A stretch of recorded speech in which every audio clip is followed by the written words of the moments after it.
অনেকে স্বপ্নে বিয়ে দেখে। একজন আমাকে প্রশ্ন করেছেন, হুজুর, স্বপ্নে যদি আমি বিয়ে দেখি তাহলে এর ব্যাখ্যা কি হতে পারে? মনে রাখবেন, ইসলামিক চ্যানেলটি সাবস্ক্রাইব করে সঙ্গে থাকবেন। স্বপ্ন হচ্ছে তিন প্রকার।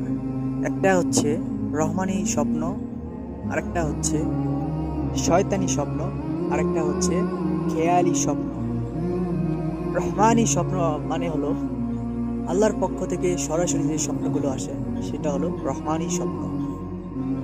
খারাপ স্বপ্ন যেটা, এটা হলো শয়তানের পক্ষ থেকে আসে। আর খেয়ালি স্বপ্ন যেটা, সেটা আপনি সারাদিনে যা চিন্তা করেন ওটাই আপনি রাতে স্বপ্ন দেখেন। এই তিন ধরনের স্বপ্ন হয়। বিশেষ করে শেষ রাতে যে স্বপ্নগুলো দেখা হয় এগুলো বাস্তবায়ন হওয়ার, প্রভাব পড়ার এবং এগুলো তার উপর প্রভাব পড়ার একটা আলামত থাকে।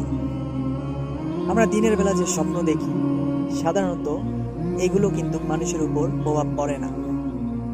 যদি কোনো ব্যক্তি নিজের বিয়ের স্বপ্ন দেখেছেন বা দেখছে, তাহলে ভয় পাওয়ার কোনো কারণই নেই।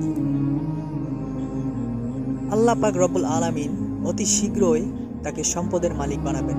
বলুন সুবহানাল্লাহ। এই জন্য যদি কেউ নিজের বিয়ে স্বপ্নে দেখে তাহলে তার ভাগ্য ভালো। আল্লাহ পাক রব্বুল আলামিন তাকে অতি শীঘ্রই সম্পদের মালিক বানিয়ে দিবেন, যে কোনো উপায়ে। কারণ আল্লাহ তাআলা কোরআনে নিজেই বলে দিয়েছেন, সূরাতুল নূরের ভিতরে 18 নম্বর পৃষ্ঠা 15 নম্বর হাদিস নাম্বার, আল্লাহ পাক নিজেই বলে দিয়েছেন।